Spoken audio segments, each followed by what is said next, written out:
Je crois que cette semaine, on s'est surtout focalisé sur la qualité de notre jeu. Et c'est ce que je prône pour les 5 prochains matchs. On a pris 5 sur 15, ce qui est trop peu pour être champion. Et donc, à partir de cette semaine, on s'est surtout préoccupé de notre jeu et pas de l'arbitrage.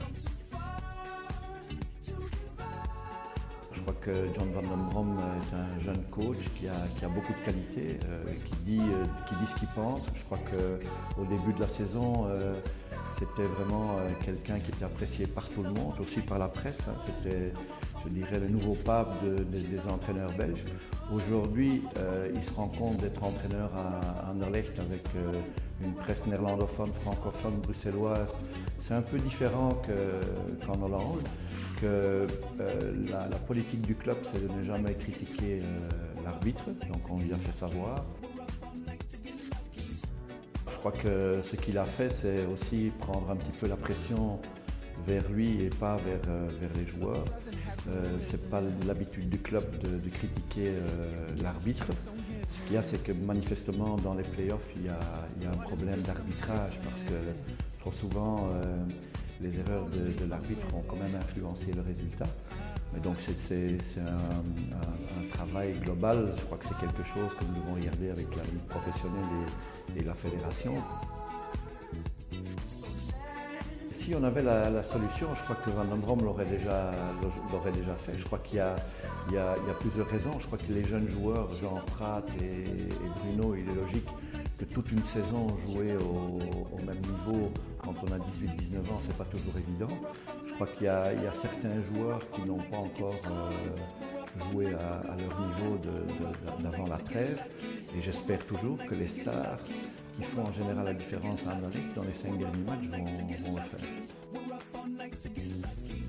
En tant que manager, tu as toujours le plan A, tu es champion, tu joues la Champions League, tu as de l'argent pour acheter des joueurs. Si vous n'êtes pas champion, vous n'avez pas les 15 millions. Je crois que les dernières années, on a fait d'énormes progrès au niveau des jeunes. Les jeunes recevront encore plus facilement leur chance. Quand on regarde les matchs de Play-off 1, c'est quand même très souvent un très très bon niveau, que ce soit ou technique dans certains matchs, mais aussi tactique, physique. Donc je crois que c'est un plus pour le football belge en général. La seule chose qu'il faut se demander, est-ce que l'équipe qui termine, et on sait de quoi on parle parce qu'avec 4 ans qu'on termine premier et que normalement au terme d'un championnat vous gagnez toujours quelque chose. Ici ce que vous gagnez c'est surtout un coup de marteau parce qu'on vous prend la moitié de vos points.